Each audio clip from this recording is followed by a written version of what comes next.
मंत्री नरहरी झिरवाळ, उपमुख्यमंत्री अजित पवार यांचा अंत्यविधी करून नाशिकला रात्री उशिरा दाखल होत आहेत. आपल्यासोबत मंत्री नरहरी झिरवाळ आहेत. दादा, आपण नुकताच अजितदादांचा अंत्यविधी करून नाशिकला परतताय, उशिरानं परतताय, नाशिकमध्ये दाखल होत आहेत. आज आपण दादांच्या अंत्यविधीला गेले होतात. त्यावेळी तिथं आपण एक इच्छा व्यक्त केली की असं सर्वांचं मत आहे की ज्या सुनित्रा पवार आहेत त्या उपमुख्यमंत्री झाल्या पाहिजेत, म्हणून आपण त्या ठिकाणी इच्छा व्यक्त केली. काय सांगाल या संदर्भात? तिथं जेव्हा बारामती आणि राज्यभरातील वेगवेगळे कार्यकर्ते त्या ठिकाणी भेटत होते, त्यावेळेला त्यांचं मत असं होतं का आता पुढं काय.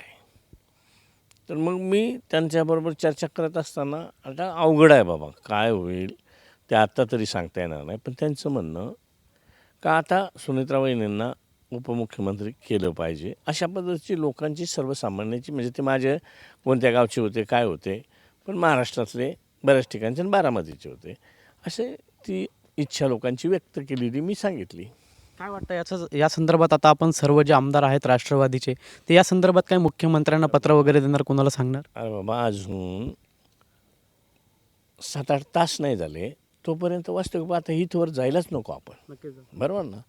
पाहू ना, आता वरिष्ठ जे तटकरे साहेब असतील किंवा हे बाकीचे सगळे असतील पक्षाचे, भुजबळ साहेब असतील, हे एकत्र बसतील, त्यानंतर काय डिसिजन व्हायचं त्या पद्धतीने पुढे जाता येईल.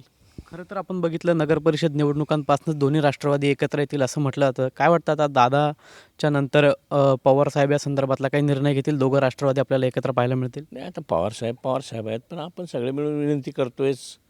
मध्यंतरी ज्या नगरपालिकेच्या इलेक्शनच्या वेळेला आहे आणि आता या जिल्हा परिषदच्या वेळेला एकत्र बसल्याची चर्चा आहे, पण एकत्र बसून आउटपुट काय झालं किंवा काय चर्चा झाली ती काय आमच्या कानावर आलेली नाही. काय वाटतं आपल्याला, दोन्ही राष्ट्रवादी आपल्याला एकत्र दिसतील? दोनात एक झालं तर कधी चांगलंच ना दादा, चांगलंच राहील ना, राज्याच्या दृष्टीनेसुद्धा, पक्षाच्या दृष्टीनेसुद्धा.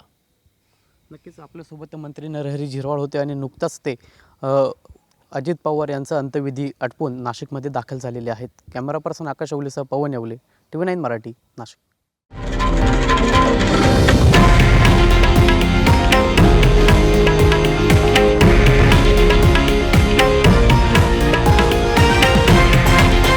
हे आहे देशातील नंबर 1 न्यूज नेटवर्क आणि आपण पाहत आहात TV9 मराठी, एकमेव.